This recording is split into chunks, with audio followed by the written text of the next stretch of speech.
বেজে গেল, এ এখনো আসলো না। দূর, কিছুতেই টাইম মেনটেন করতে পারে না এই।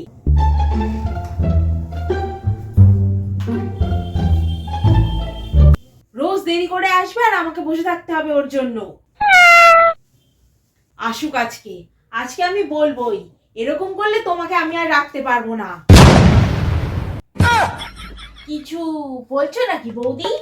না না, আসলে তুমি আসতে দেরি করছো তো, তাই আমি ভাবলাম তোমার শরীর টরীর আবার খারাপ হলো নাকি। না, আর শরীর খারাপ? আমার শরীর খারাপ হলে কোনো বাড়ি খোঁজ নেয় না, একমাত্র তুমি খোঁজ নাও বৌদি। নেকিশোরী একটা। আচ্ছা, তুমি আগে বাসনগুলো মেজে দাও আমার। বাবা, আজকেও এত বাসন হয়েছে? হ্যাঁ গো, আসলে রাতে দুরকম রান্না করেছি তো, সেই জন্য একটু বাসনটা বেশি হয়েছে। রোজ রোজ কারিখানি বাসন রেখে দেবে আর বাইরে বানাতে বললে বলবে দেখছি দেখছি।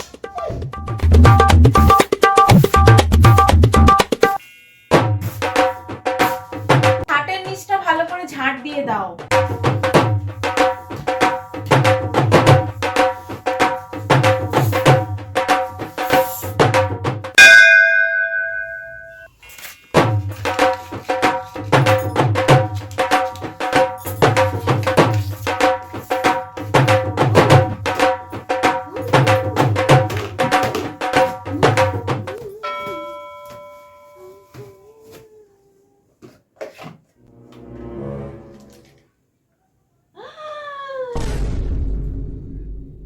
কি সুন্দর কানের দুল।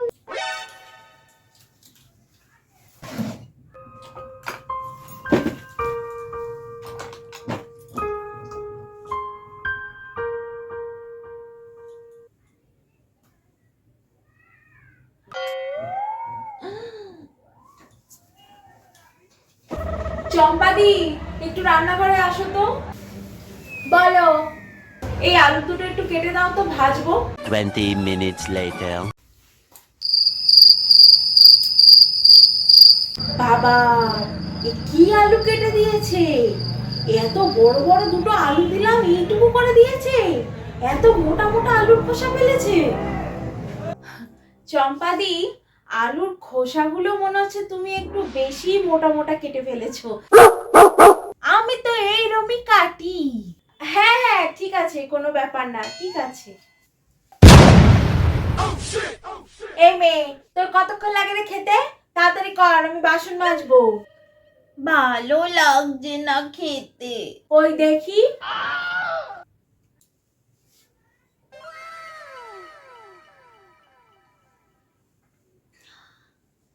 শোন, আমি খেয়ে নিয়েছি তোরটা। তোর মাকে বলবি তুই পুরোটা খেয়েছিস, ঠিক আছে? ঠিক আছে। বৌদি, কালকে আমার জন্য মাছের ঝোল আর ভাত রাখবে। এই রোজ রোজ বাসি রুটি আমি খাবো না। কাজের নামে অষ্টরম্ভা, এদিকে মাছের ঝোল ভাত খাবি। বলছি কি, তুমি না কাল থেকে একটু 10টার মধ্যে আসার চেষ্টা করো।